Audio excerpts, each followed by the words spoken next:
tell me what to say. Hello and welcome to another exciting new episode of Silly as Nibbage with SbRebrown and Gourmet Pens! Yo yo yiggity yo. bye! Alright. Today we'll be talking about a very special pen. And a pen that was loaned to us for review purposes. We were trusted with it. And we may or may not return it soon. No, we will. And that means a certain someone has not dropped it once and will not drop it.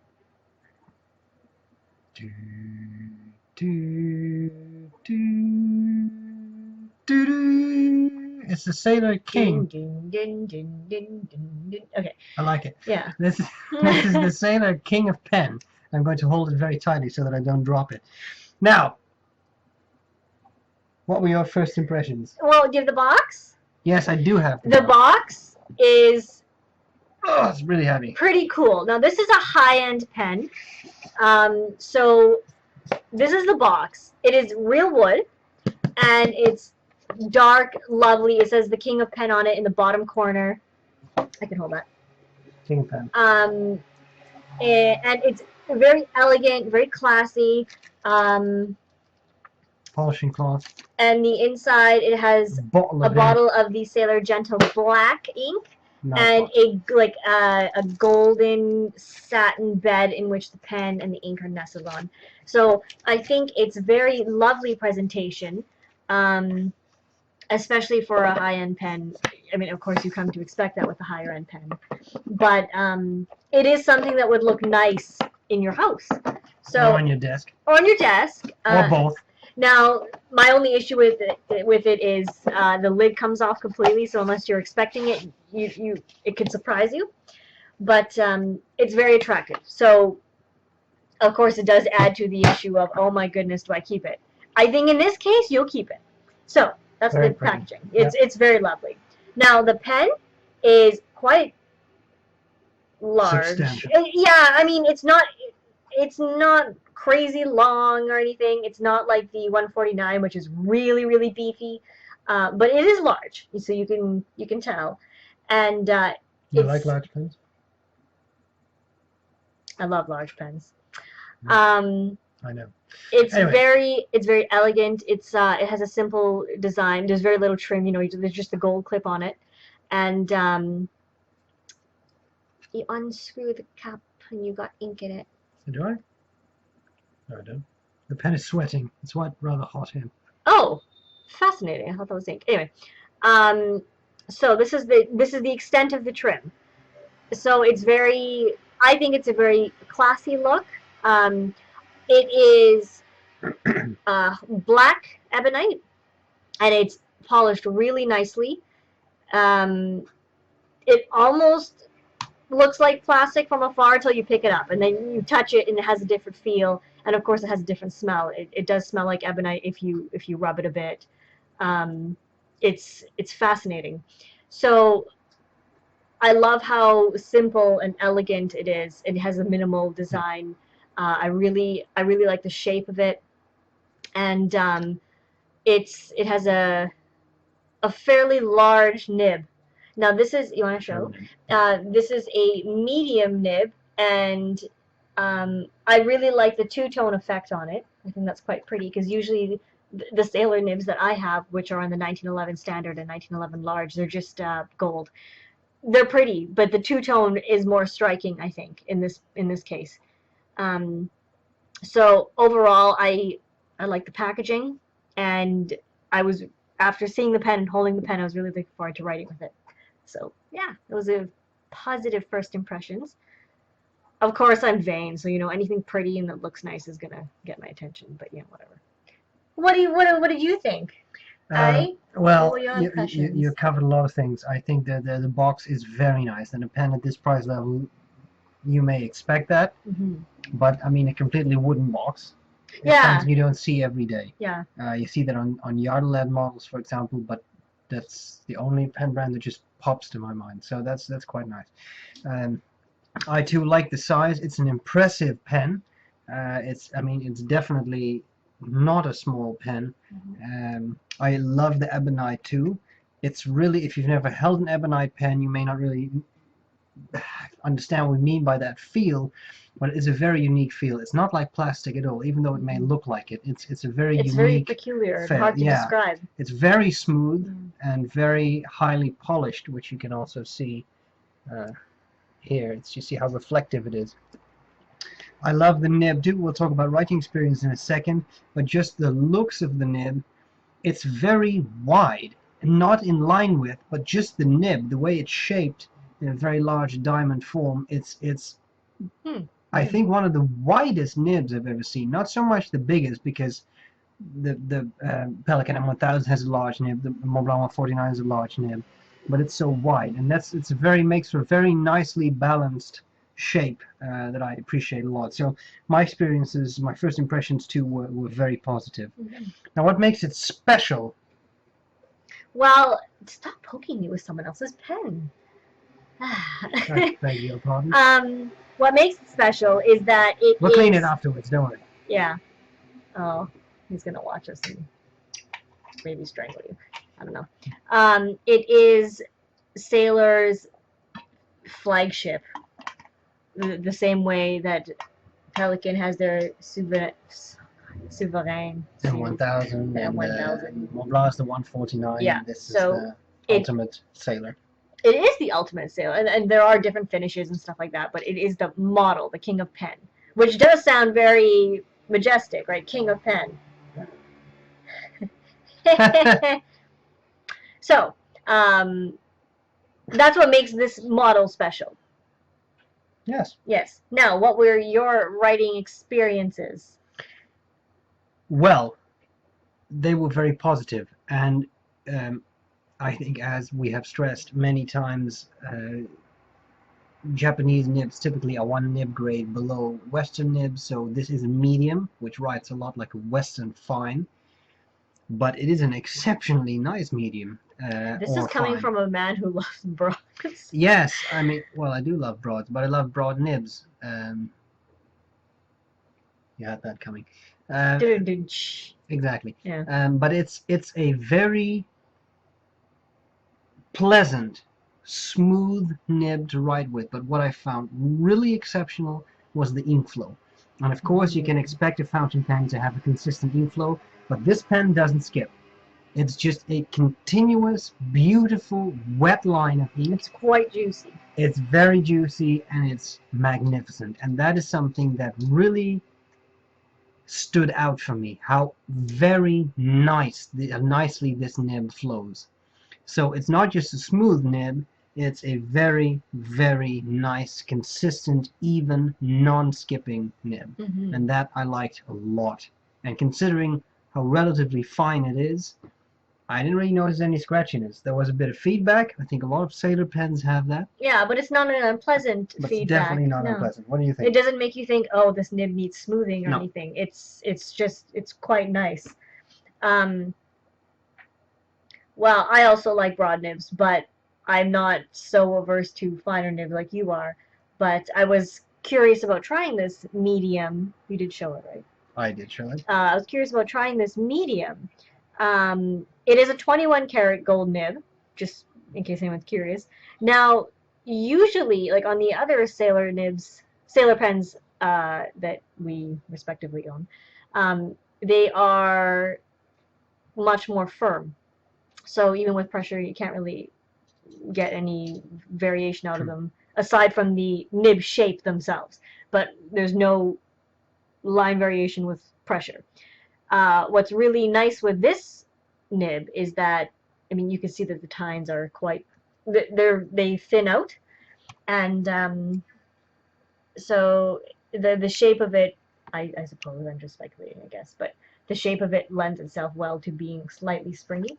I think so, yeah. It's a very narrow tine construction. And so, while it is very smooth, which I also really enjoy, with that touch of Sailor feedback, so it's not a negative thing. It's just classic to, you recognize a Sailor nib as that with that feedback. It's very smooth and very juicy. So you're writing a consistent line, and you can just see that nice layer of ink, but with some pressure you will get decent line variation, and because it's so wet it keeps up quite well. So of course it's not a flex nib or anything, but you know, if you like expressive writing, it will give you that. It will. It's a very nice choice for that. Yeah. So I really enjoyed the writing experience in that regard, even though it's a medium. So although I don't really, again, I'm not obsessed with broad nibs with broads like you are. What do you like about it? What do you love about it? You know, just as a side note, this would probably be spectacular as a broad or like a double broad or with one of their specialty knits. Who loves broads now? You're the one that keeps bringing it up. Yeah. What do I love about it? Well, I really like the design of the pen. I really like the shape. I love the ebonite. Oh, sorry. Sorry. I love the ebonite. It's very classy. I think the simple trim is very classy. It's very elegant. So that's it in terms of appearance, and I very much enjoyed this nib. It's like you said, it's a wide nib. It wraps around quite far. It's pretty, but it's very enjoyable to use with that little bit of spring, and very smooth, very juicy. I was quite surprised. Now, the person who lent it to us did say that he found it didn't perform as well on all papers, so it wasn't equal on all papers. And I've tried it on papers, especially that have that laid finish, and for me, it performed fine. So I wonder maybe if it was an ink issue, or maybe I haven't found that paper yet. But so far, I haven't had any issues in terms of paper. It's so nice. And it's not so girthy that it's uncomfortable, which is nice for people with smaller hands. Yeah. What do you like? Well, I have very similar experiences. I'll be brief, but I love the ebonite. I love the design. The nib, as far as I'm concerned, is exceptional. A really nicely sized pen. Definitely, I would say, a bit oversized, but not so much that it's uncomfortable to use. For example, with the Delta Dolce Vita oversized, I love that pen, but that has such a girthy section. That's for me, especially, even for me, larger hands, longer writing sessions can be a bit tiresome. Whereas with this pen, it's beautiful. I think this has really the right proportions, very good balance, very, very nicely made. Are there any things about it that you hate? Why you say that you hate it? All right. Well, Since one thing. I've blabbed on forever. I didn't say that. Don't drop it. I was thinking it, but I didn't say it. No, I'm just kidding. It is a converter, cartridge converter filled pen, and we'll discuss the price in a sec. But at this price point, I think a piston filler would be very nice, especially considering the size. Now, I'm sure you can use this barrel with an eyedropper, because it's why I can see one solid piece of material. However, you have all this metal here, which I'm not sure if that's a good idea.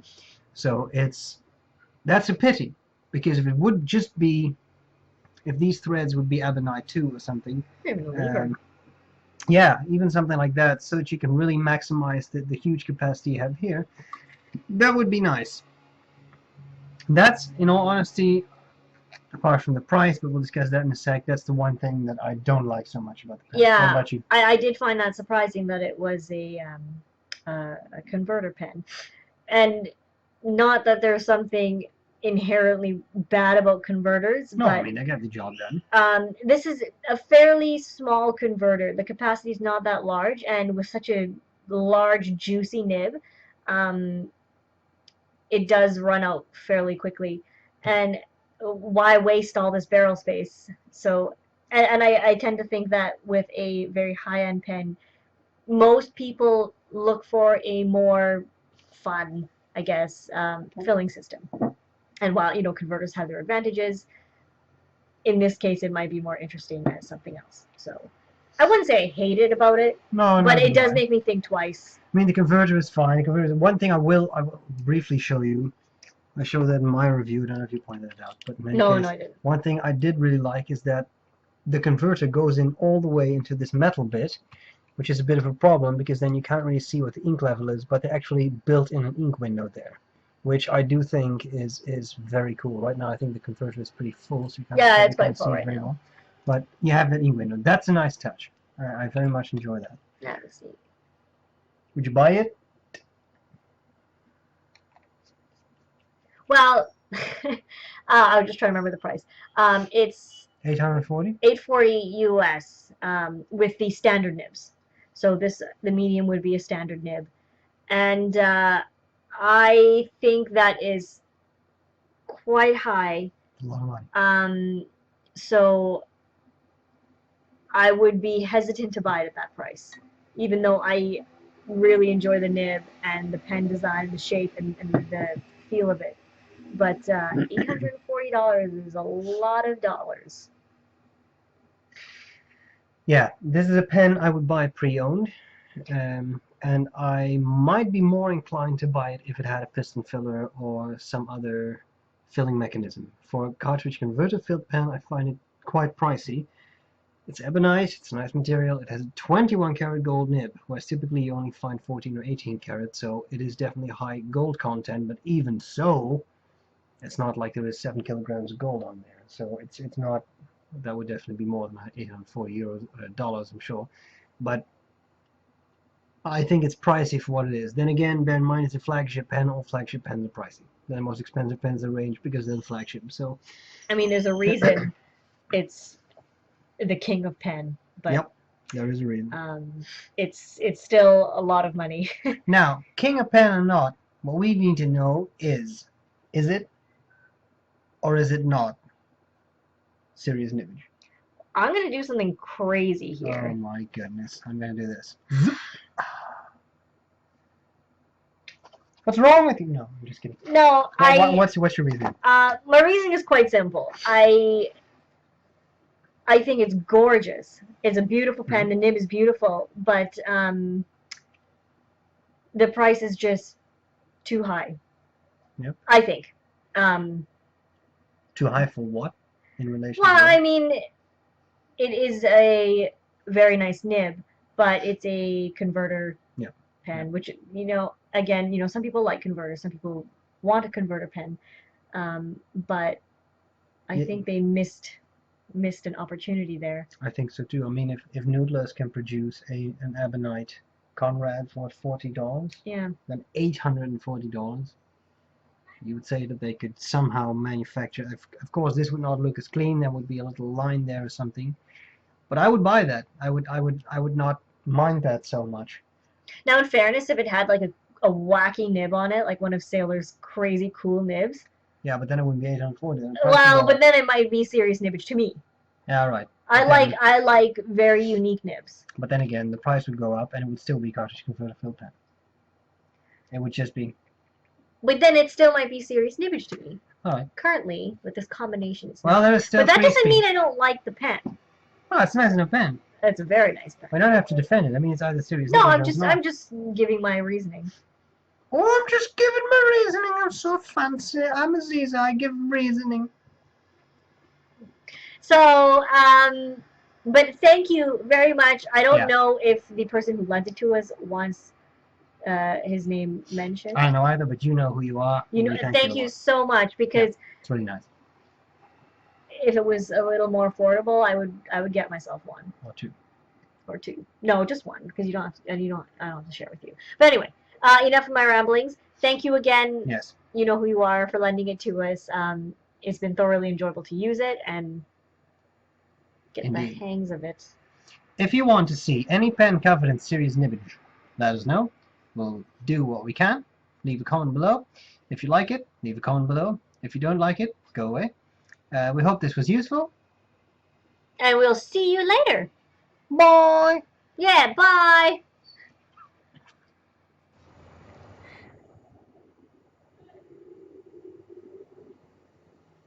I just wanted to retweet it. Oh yeah, Finding Nemo.